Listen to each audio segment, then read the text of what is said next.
Marriages. Look at the situation with weddings and marriages in our community today. Look at the circumstances with weddings, marriages. Ridiculous. There are weddings, wedding parties that are thrown, that are put together, that are in the 6 figures today.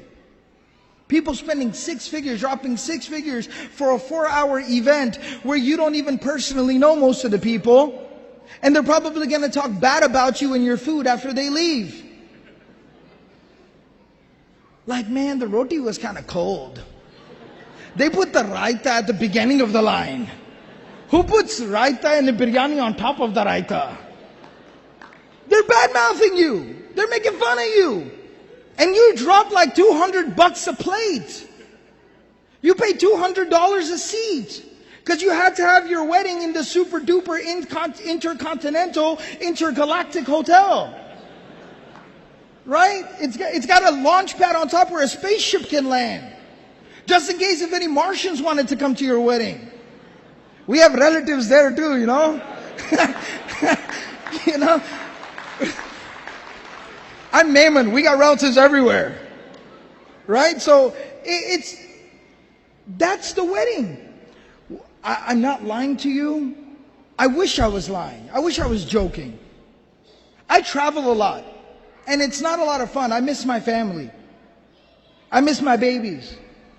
But I will tell you one thing. I'm grateful for traveling for one reason. I have an easy out and an easy excuse from attending occasions that just would make me sad. I want to congratulate those people. Really, sincerely, I do. I don't want to be that guy. I don't want to be a party pooper. I don't want to be Mr. Self-Righteous. But I can't help it. I've been invited to an aqiqah, the birth of a child, the feast at the birth of a child that costs like upwards of 40, 50 grand. What are we doing? There are people starving and dying in this world. We're starting off a life, we're starting off a relationship in debt.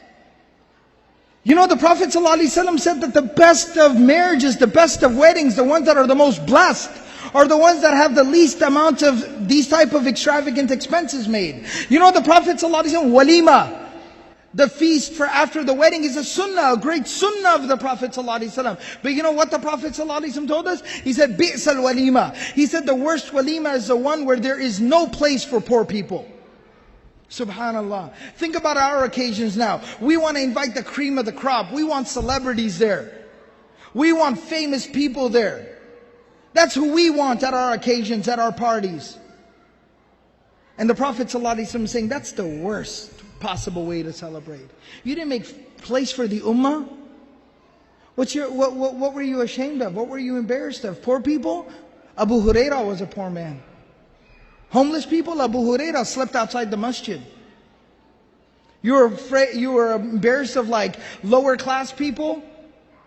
Labor class people? Bilal radiallahu ta'ala anhu was born into slavery. You were embarrassed of having like some outsider there that's not related? Salman al-Farisi. And yet, what happened? Abu Hurairah radiallahu ta'ala anhu was the best student of the Prophet sallallahu alaihi wasallam. Bilal radiallahu ta'ala anhu was the mu'adhin, the right-hand man of the Prophet sallallahu alaihi wasallam. Salman al-Farisi, the Prophet sallallahu alaihi wasallam said, Salmanu minna al-bayt. Your family, brother, come on in. Bring it in for a hug. Your family. We don't shake hands, we hug. So we really have to think about how we're spending money. We can't even get to the conversation of how we're earning money because we haven't even figured out how to spend money. I mean, our problems right now are multi-layered. But the solution is within reach. The solution is within reach. Very simple, basic line. The Prophet, Allah told us, Kulu washrabu wa la tusrifu.